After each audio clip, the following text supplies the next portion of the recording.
보수 통합에 가장 큰 역할을 하셨던 박형준 전 통합추진위원장님을 모셨습니다. 네, 안녕하세요. 네, 수고 많으십니다. 아유, 참 모시기 어려운 분을 모신 것 같아요. 제가 워낙 또 방송도 많이 하시고 바쁘신데 제가 이렇게 모셨습니다. 좀, 고맙습니다. 네, 좀 이렇게 초대 응해주셔서 너무 감사하다는 말씀 좀 드리겠습니다. 정말 고맙습니다. 예, 먼저 이제 옳은소리 시청자 여러분들께 좀 인사 한 말씀 좀 부탁드리겠습니다.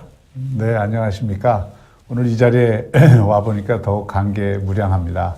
이 미래통합당 당사로 바뀐 것을 보면서 이게 뭔가 변화가 있었구나 하는 생각이 들었고요. 그러면서 지난 한 몇 달 동안 이 통합을 위해서 있었던 일들이 주먹한산처럼 떠올랐습니다. 아무튼 이제 미래통합당을 통해서 총선 승리를 반드시 이루내고 또 대한민국을 바로잡는데 큰 계기가 되기를 바랍니다. 고맙습니다. 네. 아이고, 참 어려운 일이잖아요. 이 통합이라는 게 사실 뭐 회사들도 M&A 할 때 참 오랜 기간이 걸리고 참 그렇습니다. 이렇게 좀 복잡한데 이제 어떤 마음으로 이제 통합추진위원장 자리를 맡으셨나요? 지금 회사 간의 M&A 말씀을 하셨지만 사실 회사 간의 M&A 할 때는 이게 딱 계산이 나오잖아요. 그렇죠. 그러니까 서로 계산을 가지고 딱 돈으로 하는 거니까 거기에는 뭐 감정이 개입될 문제도 아니고 또 이해관계라는 게 소위 말해서 주판화를 딱 튕겨보면 나오는 거니까. 그런데 이 정치적인 통합이라고 하는 것은 단순히 계산에 의해서 이루어지는 게 아니거든요.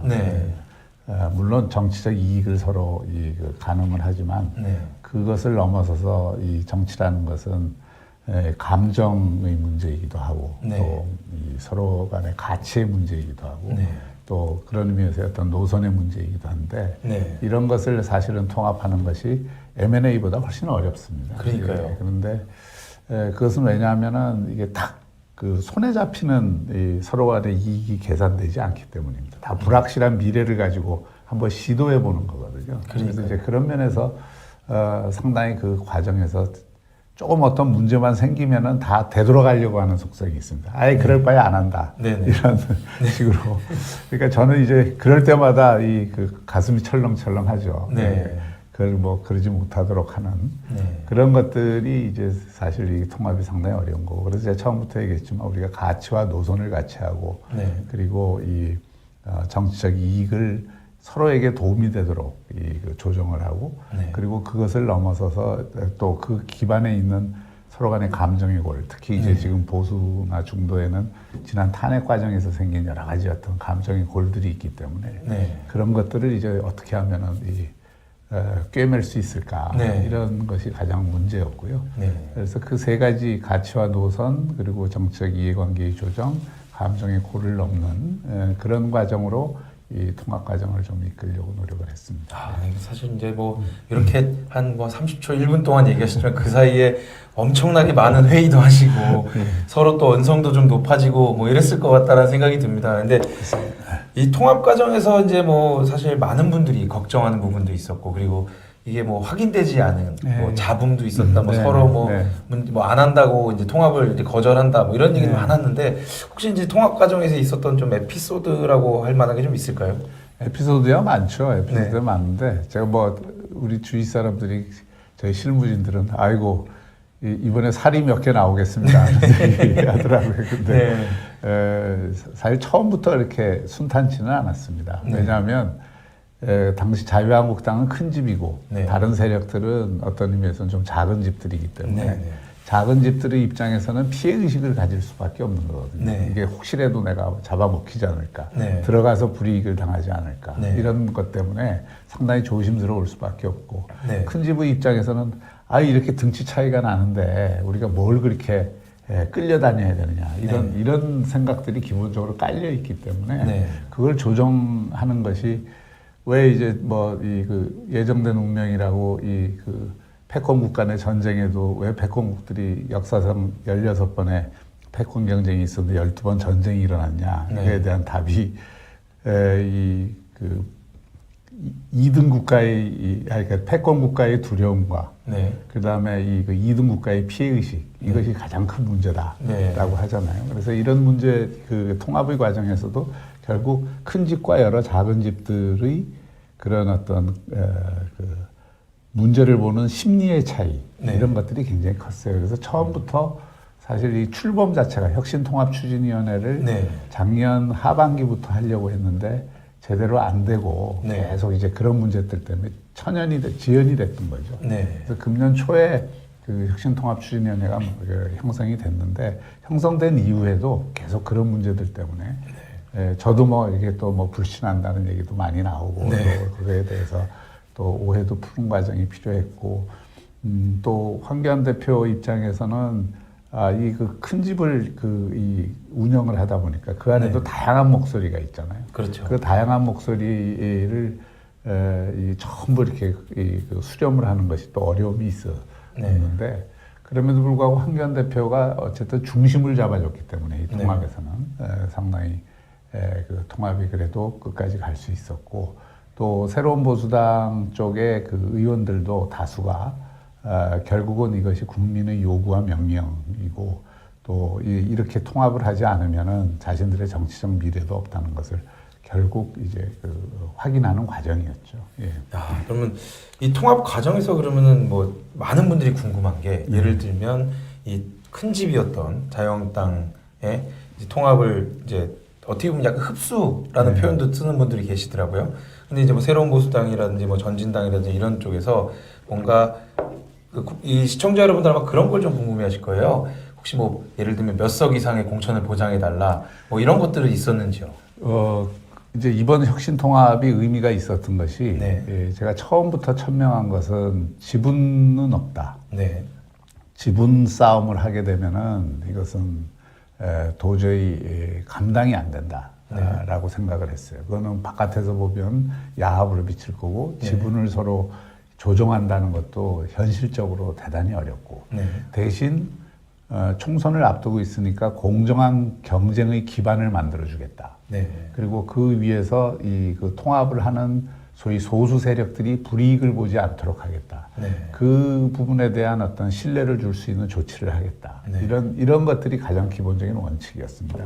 그리고 그 원칙은 저는 관철됐다고 보고요. 특히 이제 공천심사위원회 구성 과정에서 혹시라도 황교안 대표 측에서 공천심사위원회를 일방적으로 구성을 해서 나중에 공천심사가 될 때 소수 세력들이 불이익을 보지 않겠느냐 이런 그 의구심들이 많았는데 상당히 그런 면에서는 황교안 대표가 결단을 하신 게 공천심사위원회를 정말 중립적이고 독립적이고 자율성을 갖는 기구로 구성을 했고 또 그것에 대해서 오히려 자유한국당 쪽에서 불만이 많았고 새로운 보수당 쪽에서는 불만이 적었죠.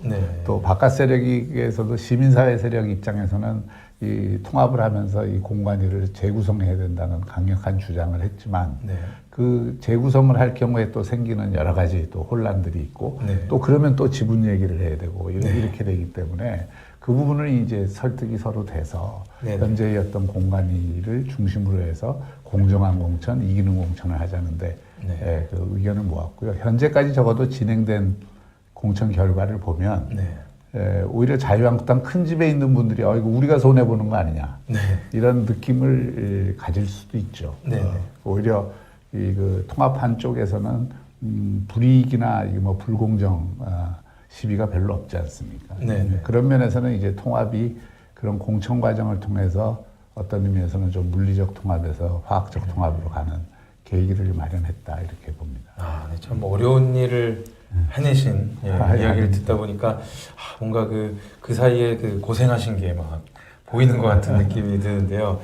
이제 이번 이제 총선 사실 좀 다른 때와는 좀 차이가 많은 것 같아요. 왜냐하면 뭔가 지금 이런 큰 뭐 우한 코로나라든지 그리고 이제 뭐 경제 상황이라든지 뭐 여러 가지 복합적인 문제가 좀 많이 좀 연관이 돼 있어서 사실 총선에 뭔가 메인 이슈가 뭐다 이렇게 얘기하기 되게 어려운 상황이라고 좀 말씀드릴 수 있는데 이번 보수 통합이 어떠한 또 영향을 끼칠지요?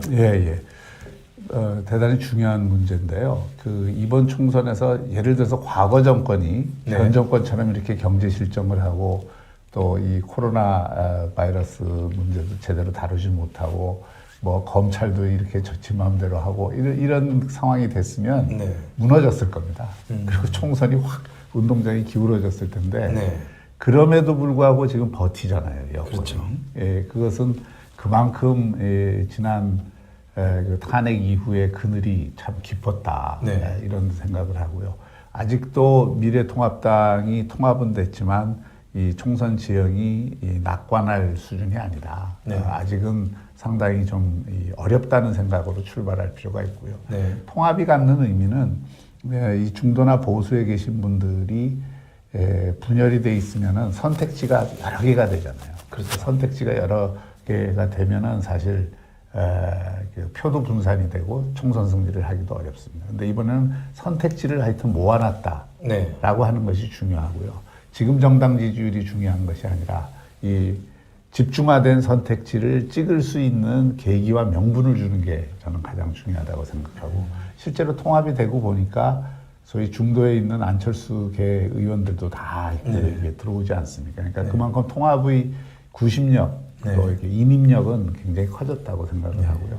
이제는 공천을 잘하고 그리고 그 연장선상에서 캠페인을 정말 그 선거에 맞는 캠페인을 해야 됩니다. 네. 선거라고 하는 건 두 가지잖아요. 집토끼 잘 잡고 선토끼 잡아내야 이기는 건데. 그렇죠. 집토끼 잡는 것도 물론 중요합니다. 네. 근데 이제 선거 한 달 앞둔 이 계기에서는 집토끼 플러스 이 산토끼를 잡는, 다시 말하면 확장성을 잃지 않는, 그러니까 중도의 표심이 등 돌리지 않게 하는 전략이 대단히 중요하다고 생각합니다. 네, 지금 방금 이제 뭐 공천 얘기도 잠깐 하셨는데 제가 이제 그 엊그제 정치합시다를 이제 위원장님께 나오시는데 어떤 후보가 좋은 후보냐 뭐 이런 얘기를 하셨었잖아요. 그거에 대해서 이제 방송을 못 보신 이제 시청자 여러분들께 이제 뭐 물론 이제 특정 후보를 지칭하시지는 않겠지만 어떤 분들이 좀 공천을 받았으면 좋겠는지 좀 한번 말씀 부탁드리겠습니다. 저는 이 국회의원을 하려고 하는 사람들은 다 공적인 열정이 있어야 된다고 생각합니다. 뭐 내가 출세를 위해서 국회의원을 한다 이런 생각보다는 물론 뭐 그것이 개인적인 동기는 될 수 있으되 그거에 앞서서 내가 뭔가 이 국가나 공공 부문이나 내 지역을 위해서나 내가 성공후사의 정신으로 뭔가 이렇게 열정을 바치겠다 하는 생각이 있어야 되고요. 그건 살아온 길을 이렇게 쭉 보고 그 사람의 생각을 들어보면 어느 정도 저는 드러나고 그 사람의 평소 태도를 보면 드러난다고 생각합니다.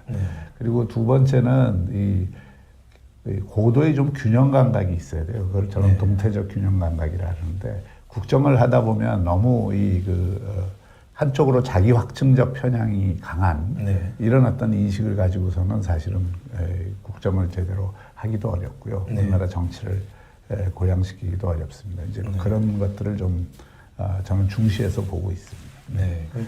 일단은 뭐 어쨌든 이제 본인이 이제 저는 그런 얘기를 좀 했거든요. 사명감과 이제 정치라는 건 정치 그렇습니다. 서비스라는 표현을 썼거든요. 왜냐면 이제 국민께 좋은 정치를 제공하는 서비스업이다라는 표현을 하는데 비슷한 얘기인 것 같아요. 단어만 좀 다르고 바로 그런 거라 생각. 이제 이번에 좀 좋은 분들이 많이 이제 원내 이제 입성하셔가지고 좋은 일을 좀 해주면 좋겠다는 생각이 드네요. 저는 뭐 희망적으로 봅니다.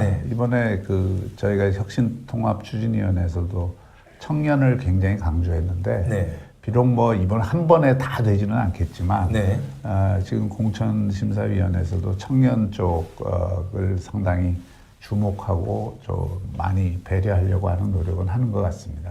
그것이 이제 지금 현장에서 이기는 공천이 될 수 있느냐는 거는 조금 다른 문제이긴 하지만 그럼에도 불구하고 그런 노력을 해서 과거보다는 우리 미래통합당이 훨씬 젊은 정당으로 이렇게 거듭나도록 하는 노력이 필요할 것 같고요. 그런 걸 통해서 혁신을 보여줘야죠. 이 혁신의 과제는 사실 어떻게 보면 뭐 물갈이 많이 혁신은 아니지만 그래도 어느 제가 이번에 그 혁통위 하면서 제일 중요하게 생각하는 그리고 앞으로 이제 통합 이후에 또 총선 이후에도 계속 해야 되는 게 이 청년 정치 생태계를 독자적으로 당내에 구축하겠다는 것을 가장 중요한 과제로 삼아놨습니다. 그래서 당내에 청년들이 독자적으로 자신들의 청년 정당을 운영하고 거기에서 교육, 정책 그리고 지도자 양성 이런 것들을 스스로 해내는 이런 어떤 그 프로그램을 당내에 안착을 시켜야 됩니다. 그러려면 거기 아예 예산을 독자적으로 주고 저희가 이제 지방의회에서 청년 공천 문제 같은 것들도 도입을 하고 또 그 안에서 블록체인 기술 같은 새로운 기술을 도입을 해서 청년들이 스스로 이 평가를 받고 지도자가 그 안에서 양성되면 총선 때마다 청년 찾아갖고 막 일시적으로 이게 하는 방식이 아니라 네. 쭉 당내에서 육성된 청년 지도자들이 자연스럽게 의회에 각종 의회에 참여하는 이런 방식으로 이 당이 바뀌어야 됩니다. 그래야 지속 가능하고 미래지향적이 되거든요. 네. 그 점이 저는 대단히 중요한데 이번 총선 공천에서도 그런 이 관점을 일부는 지금 관철을 하려고 공심위가 노력하는 것 같습니다. 네, 어쨌든 이제 당의 미래를 위해서 단계, 그러니까 기초의원, 광역의원, 그렇죠. 그리고 국회의원으로 이렇게 올라가는 단계는 좀 만들 필요는 충분히 있다고 보여지네요.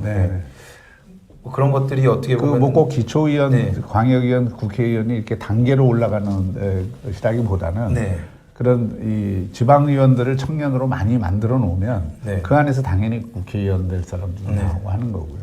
또 그 안에서 뛰어난 이 정치적 역량을 보인 사람들은 바로 뭐 국회의원이 될 수도 있는 거예요. 근데 다만 그 정치 지도자 양성이 외부에서 그냥 이렇게 픽업하는 식이 아니라 자기들끼리의 어떤 정치 공간에서 육성이 돼야 된다는 거죠.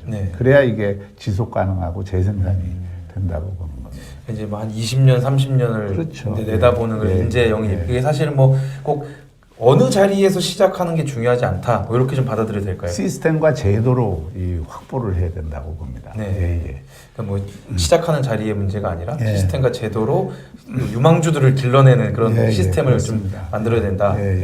아주 되게 좋은 얘기신 것 같고, 그리고 이제 이번에 사실 저는 예전부터 이제 설전을 보고 이럴 때 위원장님께서 이번에 총선에 나오시지 않을까 이런 생각을 했었는데 통합추진위원장을 하시고 뭐 본인 스스로 이제 어떻게 보면 불출마를 뭐 선언하신거나 다름없지 않습니까? 그 배경은 좀 궁금한데요. 제가 이제 지역구 불출마를 그 얘기한 것은 이제 통합 추진하면서 통합 추진 과정에서 제 이해관계가 걸릴까봐 그래서 이제 그렇게 한 것이고요. 그럼 뭐 나중에 뭐 공직이나 이런 건 생각은 없으신 건가요? 지금은 지금 좀 뭐 여러 가지 고민을 하고 있습니다. 이 통합을 그 이루어냈는데 이 통합에도 여러 가지 어떤 바느질이 필요하고 또 풀칠도 필요하고 또 그걸 이어갈 필요도 있고 주위에 여러 가지 지금 뭐 이렇게 강권도 있고 해서 지금 좀 거치에 대해서 고민 중입니다. 그러면 이제 혹시 이제 방송을 많이 지금 하시고 계시나요? 혹시 유튜브 채널 같은 건 하시는지요? 유튜브 채널을 합니다. 근데 제 유튜브 채널은 뭐 이렇게 이 자극적이지가 않아서 그냥 조금 숙면을 취하기에 좀 좋은 방송입니다. 그래서 아니 되게 좋은 얘기를 많이 해주시는데 숙면이라는 표현을 쓰기 좀 지금 한 구독자가 13만 3천 명 정도 되는데 그동안 또 혁신통합추진위원회 하면서 한 달여 동안 못했어요. 그래서 이제 방송을 못했는데 다시 이제 지금 재개를 하고 있습니다. 참 이제 유튜브도 하시고 그리고 통합추진위원장도 하시고 참 바쁘게 지내셨던 것 같은데요. 사실 저는 개인적으로 생각할 때 좀 더 앞으로 다시 돌아가면 그 이제 많은 분들이 이 지금 현재 이제 당이 통합된 이후에 유승민 의원이 두문불출한데 혹시나 이 통합 과정에서 뭔가 잡음이 있었지만 이 대의를 위해서 지금 이제 통합에는 동의하고 당과 거리를 두는 거 아니냐 뭐 이런 얘기를 하는 분들도 좀 있거든요. 혹시 그거에 대해서는 좀 혹시 얘기하실까요? 뭐 그런 바람이 저도 있죠.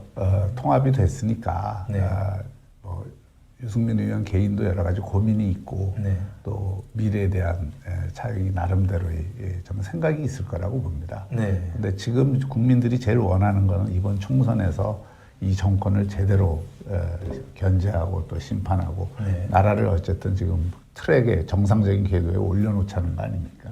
그런 대의로 우리가 통합을 한 거니까 그 과정에서 있었던 이 여러 가지 문제들은 좀 던져버리고 이런 어떤 통합이라고 하는 대의 또 총선 승리라고 하는 대의에 적극적으로 동참해서 기여와 역할을 해주기를 바라고요. 저 그런 기회가 오리라고 생각합니다. 참 오늘 되게 참 이제 어려운 분을 모셔서 제가 참 그래도 이 시청자 여러분들께 이제 좀 어려운 분을 모신 거에 좀 자부심을 좀 느끼고 있는 그런 상황인데요. 지금 어쨌든 이제 이 통추위는 이제 모든 이제 업무가 이제 해산이 된 거죠? 네네 그렇습니다. 통추위는 해산됐는데 이제 애프터 서비스 기간이라서 통합에서 이제 여러 가지 어떤 제가 그 관여했던 분들은 또 이 창구가 없잖아요. 소통 네. 창구가. 그러니까 이제 저를 통해서 어떤 요구도 하고 또 뭐 이렇게 어려움도 호소하고 그러면 또 제가 들어주고 뭐 네. 필요한 부분들은 제가 운반도 하고 네. 그런 역할들을 하고 있습니다. 그럼 혹시 저기 어려움을 이야기하신 분들은 무슨 얘기를 하는지 좀 여쭤봐도 될까요? 공천에 관련된 얘기들도 물론 많이 있습니다만 네네. 공천 과정은 지금 독립적으로 이루어지기 때문에 그걸 네. 제가 무슨 뭐 개개인의 공천에 대해서 얘기할 수 있는 영향력이나 힘은 전혀 없고 네네네. 다만 이제 그 전체 통합 과정에서 있었던 원칙과 또 어떤 그 통합의 의미를 살려야 되는 부분들이 있잖아요. 그런 부분들에 대해서는 의견을 이제 전하죠. 예. 그러면 이제 뭐 지금 현재 이제 뭐 전진당의 이현주 의원이라든지 네네. 새로운 보수당 의원들 중에 아직 공천이 확정이 안 되신 분들에 네. 대한 뭐 의견도 좀 많이 들으시는 걸로 좀 이해를 해도 될까요? 뭐 이제 고충을 얘기하면 고충은 듣지만 네. 제가 뭐 공천에 어떤 물론 그걸 그렇죠. 게 아니니까. 예, 물론 뭐 당연히 그러실 거고 그런 부분들에 대해서는 서로 어떻게 하면 좋겠다는 이제 뭐 조언이나 또는 뭐 이런 그 고충을 좀 이해해서 전달하는 그런 것들은 제가 조금 할 수 있죠. 뭐 일단은 뭐 오늘 이제 질문은 제가 다 드렸고 고맙습니다. 마지막으로 시청자 여러분들께 네. 이제 좀 마무리 인사 좀 부탁드리겠습니다. 네. 저희가 아직 통합은 됐지만 이 통합의 효과를 극대화하는 이제 초기 과정이라고 생각합니다. 결국 목표는 총선이고요. 이 총선에서 나라의 그 기틀을 바로잡는 그런 결과를 반드시 산출해야 되겠습니다. 그러기 위해서는 우리가 좁은 시야보다는 좀 더 넓은 시야를 갖고 이 통합의 대의를 살려서 또 이번 총선에서 국민들이 미래통합당이 과거의 보수정당하고는 뭔가 좀 다르다 하는 것을 반드시 공천을 통해서 또 선거 캠페인을 통해서 반드시 보여주었으면 하는 바람입니다. 고맙습니다. 네. 오늘 말씀 감사합니다. 네, 감사합니다. 네. 네.